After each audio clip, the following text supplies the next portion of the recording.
بسم الله الرحمن الرحيم. السلام عليكم، ازيكم يا اهلاوية؟ عاملين ايه؟ معاكم الناصر احمد. يلا كده يا اهلاوية دعمونا واشتركوا في القناة. طبعا وما زال الاداء السيء لمنتخب مصر شغال. كابتن حسام حسن، شفنا ماتش بوركينا فاسو. منتخب مصر ما عملش حاجة خالص في الماتش، يعني ما فيش حاجة تذكر. انت وانا كنا محتاجين الماتش ده يا كابتن حسام عشان نريح نفسنا ونكسب، زي كده لما تونس كسبت بره ارضها. احنا لو كنا جبنا جون واحد بس، لو كنا لعبنا مثلا 10 دقايق كويسين كنا ممكن نكسب 1-0 يعني، حتى ونصعد كأس عالم.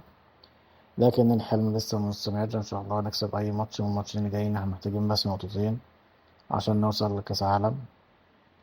لكن بالمستوى ده ربنا يسترها، بس الميزة احنا عندنا ماتش بره وماتش جوه يعني. إن شاء الله بإذن الله نكسب الماتش منهم ونوصل إن شاء الله كأس عالم. فبالتوفيق لمنتخب مصر، بس احنا محتاجين نوصل للمدير الفني بتاع منتخب مصر. السلام عليكم.